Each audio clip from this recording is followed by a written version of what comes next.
des années 60, au Canada comme ailleurs, la société est en ébullition. Les mouvements étudiants s'agitent, les Noirs revendiquent leurs droits, il y a la guerre au Vietnam. Et de plus en plus de citoyens sont en désaccord avec leur gouvernement.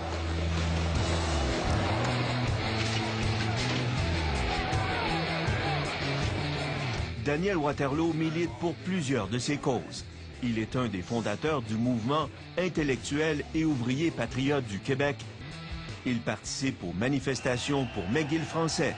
Il est aussi présent devant la compagnie Murray Hill lorsque les agents de sécurité tirent dans la foule. C'est épouvantable. Ils tiraient dans le monde comme si on était de la boucherie. Toutes ces activités sont suspectes aux yeux de la GRC. Il peut s'agir d'un groupe de vieilles dames de l'Église unie ou de joueurs de hockey. Si vous êtes capable de mobiliser un groupe, le gouvernement se méfie de vous et vous êtes dans la mire de la GRC. Ces mouvements émergents ébranlent l'univers de la GRC, qui les perçoit au début comme différentes facettes d'une vaste conspiration. La GRC se met alors à espionner le mouvement pacifiste.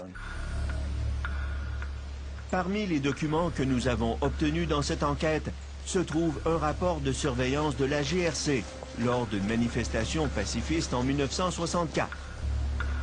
C'était apparemment suffisant pour que la GRC cherche à identifier chaque personne présente, y compris une jeune fille de 13 ans. La GRC notait les numéros de plaques d'immatriculation des manifestants. On retraçait les adresses des propriétaires, puis on avisait chaque détachement local de la GRC de suivre les personnes vivant dans leur secteur et qui avaient été vues lors d'une manifestation pour découvrir si elles ne faisaient pas autre chose. Tout cela était étroitement surveillé et ce genre de personnes pouvait se retrouver dans les camps.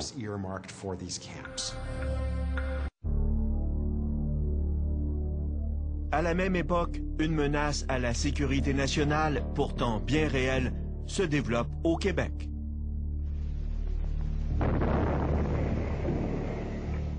Le Front de libération du Québec, le FLQ, multiplie les attentats à la bombe et les vols à main armée. Plus de 200 au total. La GRC avait négligé le danger que représentait le FLQ.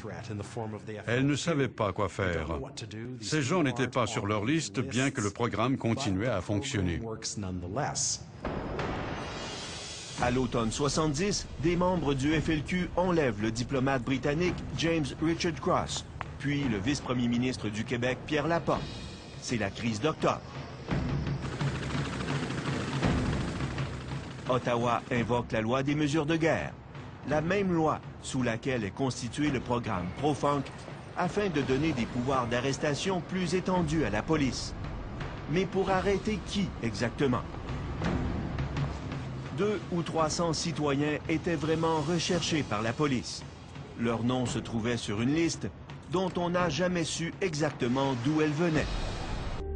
En fait, selon le lieutenant Julien Giguère, qui dirigeait alors le service du renseignement de l'escouade antiterroriste à Montréal, les trois forces policières combinées n'avaient au total que quelques dizaines de suspects. On a mis des noms. Et puis, la Sûreté du Québec en a ajouté. Et puis, la GRC en a ajouté. Et puis, à un moment donné, moi, le plus grand nombre que j'ai vu sur mon pupitre, c'était à peu près une soixantaine. Ça, c'était vos suspects du FLQ, une soixantaine de noms. Oui. Mais il y a un gros problème. 8000 soldats occupent le Québec. Les policiers sont partout. Les droits fondamentaux des citoyens suspendus. Et tout cela pour n'arrêter qu'une poignée de suspects. La Sûreté du Québec estime qu'il en faudrait davantage pour faire sérieux. Alors, ils se sont mis en contact avec la GRC et ils ont été au quartier général de la GRC à cette époque-là, qui était rue Sainte-Catherine. Ils étaient dans une petite pièce et les gens de la GRC allaient dans une autre pièce et revenaient avec des dossiers qu'ils ne leur donnaient pas vraiment à lire, mais leur donnaient des noms. Et le rôle des gens de la SQ là-dedans a été minimal. En gros, ils écrivaient des noms sous la dictée de la GRC. On peut cependant constater par des vérifications que la majorité des personnes mentionnées ne sont pas des terroristes, mais plutôt des gens susceptibles d'échauffer les esprits. La seule liste qui a été soumise, je parle même le soir même de la proclamation, c'était celle que détenait la gendarmerie. Marc Lalonde, how are you? En octobre 70, Marc Lalonde était le directeur de cabinet de Pierre Elliott Trudeau. Il a joué un rôle central dans le déroulement de la crise d'octobre. Il affirme que la GRC a remis en main propre au premier ministre les noms qu'elle avait fait mettre sur la liste d'arrestation.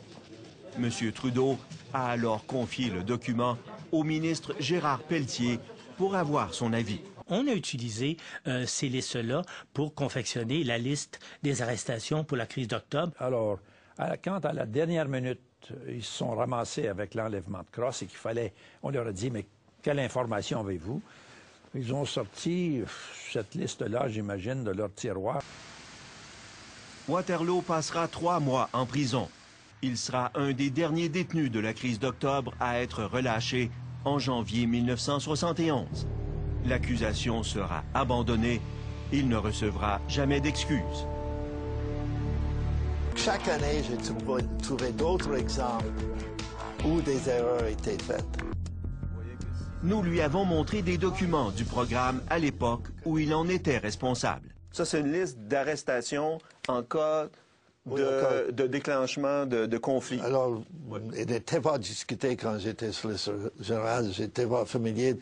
Même, j'étais en principe contre cette approche-là. Une période où les services de renseignement de la GRC ont connu de nombreux dérapages. Il apprendra plus tard que la police fédérale l'avait déjà lui-même mis sous écoute. Vous étiez espionné par la GRC, alors que vous étiez le patron de la GRC. Pierre Trudeau nomme alors Robert Kaplan comme solliciteur général, avec le mandat de revoir de fond en comble la structure de la GRC. On m'a parlé de ce programme après que j'étais solliciteur général. Franchement, j'ai aucune mémoire de ce programme de camp, etc. Et je peux vous assurer que c'était jamais discuté au cabinet quand j'étais membre du cabinet. Pourtant, une note de service de la GRC datée du 27 mai 1983, adressée au chef de la sécurité à travers le pays et portant spécifiquement sur le programme Pro-Funk, affirme que Robert Kaplan a demandé que l'on abandonne toute activité reliée au système actuel. C'est nous qui le lui avons appris. Marc Lalonde, alors un des ministres les plus puissants à Ottawa, affiche le même étonnement devant l'existence de Pro-Funk. Sous Robert Kaplan, la GRC est scindée en deux pour créer le SCRS, le Service canadien du renseignement de sécurité. Nous savons qu'avec la création du SCRS en 1984, à la suite de la commission MacDonald, plusieurs des activités de la GRC sont transférées à la nouvelle police secrète. C'est bien possible que le dossier des camps de concentration s'y trouve maintenant. En tout cas, la note de service annonçant l'ordre du ministre Kaplan d'y mettre fin se termine par cette phrase qui ressemble à un refus de lui obéir. On ne peut, dit le chef des opérations de la GRC, se permettre de perdre de vue le fait qu'il importe de trouver un système de remplacement si l'on veut assumer nos responsabilités en temps de crise. Maintenant, la question, est-ce que des programmes de cette nature-là existent? Est-ce qu'ils continuent d'exister? La réponse est bien sûrement que oui. Cependant, il n'est pas sûr que les programmes actuels aient l'envergure de Pro-Funk, où est-ce qu'on parlait de 3000 personnes. Mais il est très sûr que dans le climat antiterroriste actuel, il y a très sûrement des listes. Quand on réfléchit à ces choses-là, on est toujours en face d'un choix. On se dit, est-ce que ces gens sont, en quelque sorte, des répressifs, des méchants qui veulent mettre tout le monde en prison, ou est-ce que ces gens-là sont des incompétents? Lors de la Première Guerre mondiale, nous avons détenu les Ukrainiens. À la deuxième, on l'a fait aux Japonais. En 1970, on l'a fait aux gens qu'on a prétendu être associés au FLQ, mais qui ne l'étaient pas toujours et qui ne représentaient pas une réelle menace à notre pays.